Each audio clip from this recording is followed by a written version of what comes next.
Mimi niwaambie tu kama ni watu wa Yanga waache wivu. Waache wivu. Simba kafika fainali na hajakutana na timu dhaifu. Simba ni timu ambayo huwa mara nyingi inakuwa ya kwanza kuandika historia kwenye mpira wa nchi hii. Lakini ukitazama viwango vyao vya wachezaji wengi wa Simba ni tofauti kabisa na viwango vya wachezaji wa Yanga. Kwa maana yake ni kwamba Simba inaonekana kuimarika zaidi kuliko Yanga. Mambo vipi mtazamaji na mfuatiliaji wa Galaxy Media? Karibu tuyazungumze yale ya kimichezo. Mbele yako ni mchambuzi wa masuala ya kabumbu Alex Ngeleza, na hapa tunakwenda kujuzana ama kupitishana kwenye masuala yote ya kimichezo. Kaka, uko poa? Niko vizuri. Umekucha tena? Of course kumekucha, mambo safi. Siku nyingine. Hamna shida kabisa, mambo mazuri. Mnyama amefly. Yes, jana majira ya saa 3 na leo hii wamefika kule Morocco na taratibu zimeshaanza. Kwanza tuzungumzie kidogo mchezo. Mara nyingi wekundu wa Msimbazi Simba akiwa dhidi ya Arabu, upinzani unakuwa mgumu na wanakuwa na nyakati ambazo sio za kufurahisha. Safari hii ni mchezo ambao finali wanataka kufanya vizuri ugenini ili nyumbani waje kumaliza. Of course, mechi nyingi za ugenini sio tu kwa Waarabu, lakini mechi nyingi za ugenini huwa zinakuwa ngumu. Lakini unajua Tanzania, Simba ndio timu pekee ambayo inaweza Waarabu kuliko timu nyingine yoyote. Yaani Yanga, Azam, nani, hakuna timu ambayo inaweza Waarabu kama klabu ya Simba. Maana klabu ya Simba ndio klabu ambayo mechi zake dhidi ya Waarabu huwa sijawahi kuwa mechi ngumu kwa upande wa Simba. Ni mechi ambazo mara nyingi wamefanikiwa kuzicheza vizuri. Ni timu moja tu ambayo imefanikiwa kuwafunga Simba nje ndani. Timu moja. Kwenye ukanda wa Kiarabu kwenye hii miaka 6 ya mafanikio makubwa ya Simba. Ni timu moja tu ambayo imefanikiwa kuwafunga Simba nje ndani, ambao ni Raja Casablanca msimu wa mwaka juzi. Ile msimu ambao Simba yuko na kwenye kundi moja kuna Simba, kuna Horoya, kuna Vipers, alafu kuna Raja Casablanca. Simba alikula 3 nyumbani hapa. Alafu akaenda kula tena kule ugenini.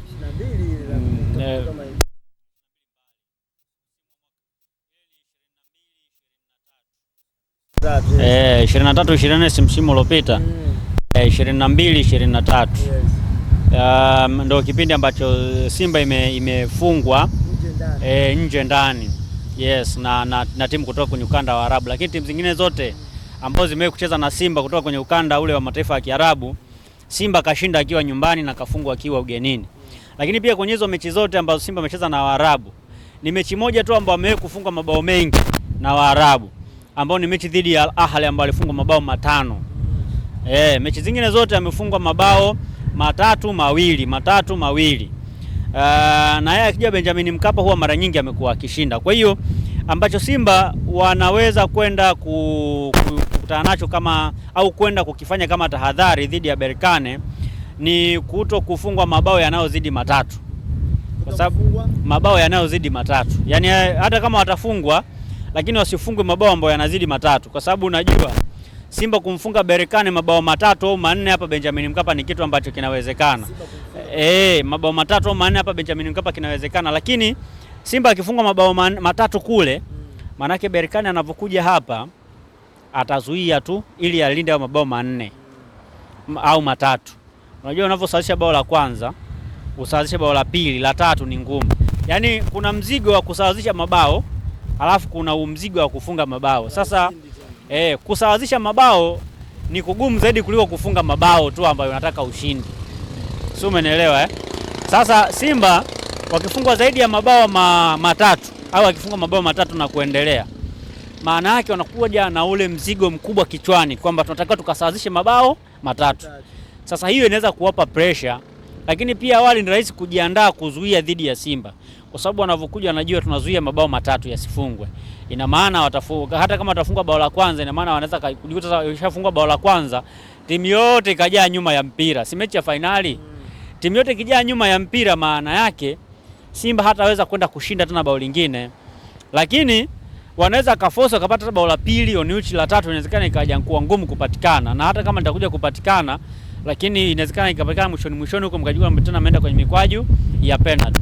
Lakini mkiwa mmefunga bao 1 2, mkija nyumbani hapa mnakuwa hamna mzigo mkubwa. Kwa mnaweza kutengeneza tu plan kwamba dakika 15 za kwanza tupate bao moja.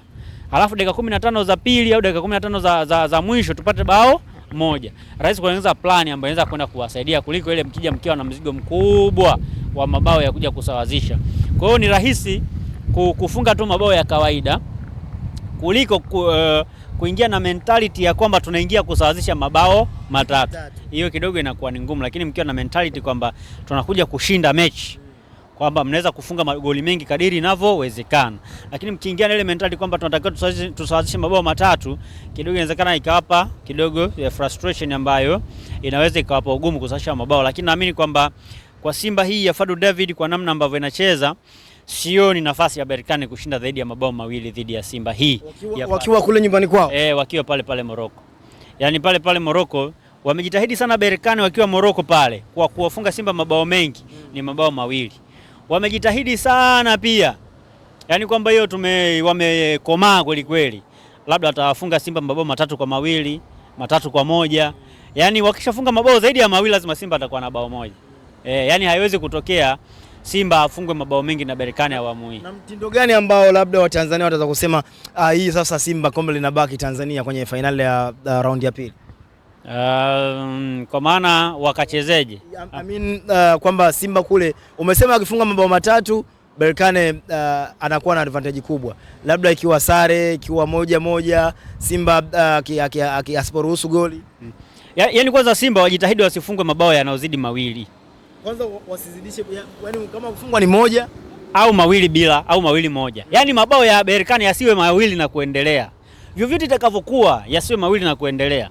Yakiwa mawili na kuendelea, basi walau iwe ni 3-2, 4-3, kwa maana Simba apate chochote kitu. Lazima Simba afunge mabao na yeye. Yaani akishafungwa zaidi ya mabao matatu, na yeye kwamba amepata bao zaidi ya moja. Mara nyingi Simba tunamwona akiwa ugenini kwenye mashindano haya msimu huu amekuwa akifunguka sana, akiwa na mwenyewe anashambulia. Tulimwona hivyo dhidi ya Al Masry na akapokea kichapo cha goli 2. Tahadhari kuelekea hii finali ambayo ni moja ya mchezo unahitaji umakini sana. Unajua njia nyingine ya kuzuia ni kushambulia. Njia nyingine ya kuzuia ni kushambulia. Yaani unavyozidi kumshambulia mpinzani, maana yake unamfanya asikushambulie sana. Sasa kwa aina ya wachezaji waliopo Simba na falsafa ambayo Fadlu David anaitumia, mifumo ambayo anaitumia ni mifumo ambayo hana sababu yoyote ya kukaa sana nyuma ya mpira, ila anapaswa kushambulia kadiri anavyoweza ili kuhakikisha kwamba na yeye anapata walau hata bao moja au mabao mawili, kwa sababu akikaa nyuma ya mpira manake muda wote Berkane watakuwa nyuma ya lango la Simba. Muda wote Berkane wakiwa kwenye lango la Simba ni rahisi Berkane kupata bao au kupata mabao mengi. Ni ngumu sana kuzuia dakika 90 usiruhusu bao, ni ngumu sana. Kuzuia tu kumsikia mtu anamimina. Ni ngumu, lazima utaruhusu mabao. Yaani kuna mistake ndogo ndogo utazifanya ambazo zinaweza kwenda kusababisha bao. Inawezekana penalti kapatikana hapo, mipira mingi ya kutenga, na Berkane ni timu bora sana kwenye mipira ya kutenga. Na ndio maana mfungaji wao bora mpaka sasa kwenye mashindano ya kafu ni Sof Dayo. Sio? Ambaye ni beki. Umeelewa? Manake unapaswa kuhakikisha kwamba hiyo mipira hawaipati. Ukiwanyima wasipate hiyo mipira, manake tayari umewaathiri Berkane kwenye upande mmoja. Lakini ukiwa unakaa nyuma ya mpira, manake utawarahisishia wao upatikanaji wa hiyo mipira ya kutenga, kitu ambacho Simba hawapaswi kukifanya. Simba wanapaswa kushambulia wanavyoweza kushambulia na kumiliki mpira wanavyotakiwa kumiliki mpira, kwa sababu njia nyingine ya kuzuia ni kushambulia na kumiliki mpira. Sasa kwenye kumiliki mpira unaweza kumiliki mpira kwenye eneo ambalo kwako sio la hatari. Kwa mfano ukamiliki mpira eneo la katikati ya uwanja, kwamba we pasi zako nyingi ni square, zile pasi za kwenda pembeni kurudi kati, pembeni kurudi kati kwenda kwenye lango la mpinzani. Usicheze sana back pass. Maana mkiona tu kama mnaenda kutoa mpira, kuna namna mnazidiwa kurudisha mpira nyuma, usirushe mpira nyuma, piga mpira mbali utoke nje ili warushe. Maana mnazidi kubai nini? Time. Nakumbuka mechi ya Yanga na MCR ya pale Benjamin Mkapa Yaani ile mechi hata kama ingechezwa dakika 120, Yanga walikuwa hawana uwezo wa kupata bao kutokana na jinsi ambavyo MCR walikuwa wanacheza. Yaani kuna muda wanamiliki mpira kwenye eneo ambalo sio la hatari, lakini pia wao wanakulazimisha wewe umiliki mpira kwenye eneo ambalo sio la hatari. Kwa hiyo ndio kitu ambacho MCR walikifanya na ndio kitu ambacho Simba wanapaswa kwenda kukifanya. Kwamba wao wamiliki mpira kwenye eneo ambalo haliwezi kuathiri wao, lakini linaweza kwenda kuathiri Berkane. Lakini pia kama Berkane wataamua kumpa Berkane yeye acheze mpira zaidi, wa Simba hakikishe kwamba Berkane anamiliki mpira kwenye eneo ambalo haliwezi kuathiri Simba. Yaani wao Simba haliwaathiri. Kwamba hata kama watamiliki mpira kwa dakika zote 90, lakini wasipate space ya kucheza zile shot on target, zaidi mipira ile inatoka tu nje.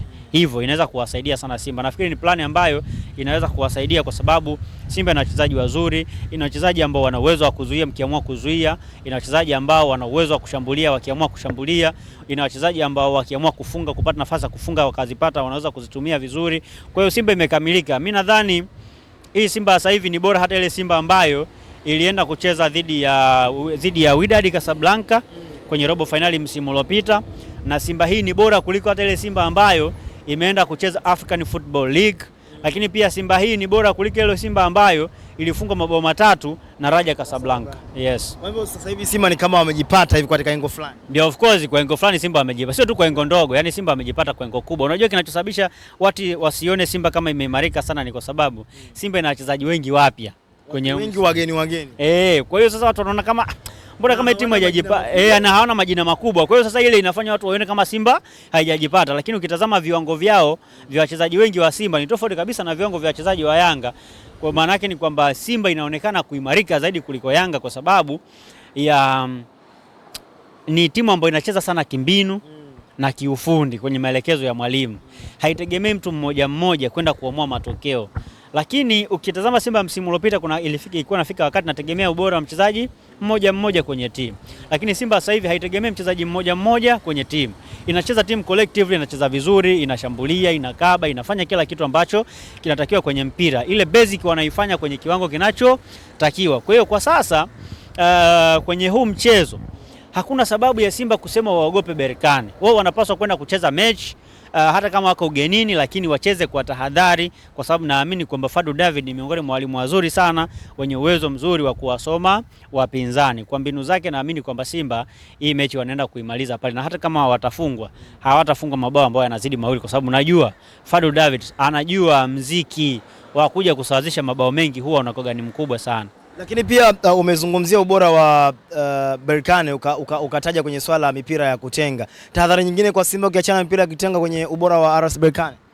Hakuna sehemu ambapo Berkane unasema wana eneo lingine ambalo kwa Simba ni hatari, especially ukiondoa kwenye hilo eneo la mipira ya kutenga. Berkane wanafunga mabao mengi kwenye mipira ya juu mipira ya juu ikiwemo kona na nini na vitu kama hivyo. Umeelewa?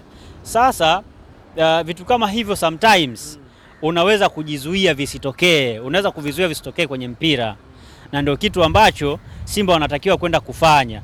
Lakini siwezi kusema kwamba Berkane wana safu bora sana ushambuliaji ambao Simba wanapaswa kuiogopa. Hapana. Sio kwamba wana safu bora ya kiungo ambao Simba wanapaswa kuiogopa. Hapana. Issue hapa Simba wanatakiwa kutumia akili kubwa wanavyoenda kuwashambulia Berkane kwa sababu ya aina ya walinzi ambao wanacheza Berkane. Berkane ina masenta baki ambao wamedumu kwenye ile timu kwa zaidi ya misimu 5. Hata last time wanakuwa mabingwa wa kombe la shirikisho, kina Yusuf Dayo ndio walikuwa walinzi kwenye ile timu na bado wapo pale. Umeelewa? Bado wapo pale. Na Yusuf Dayo ndio mtu amefunga mabao mengi mpaka sasa kwenye mashindano ya kimataifa. Kwa hiyo akili kubwa ya Simba kwenye kushambulia inatakiwa kuonekana kwenye huo mchezo.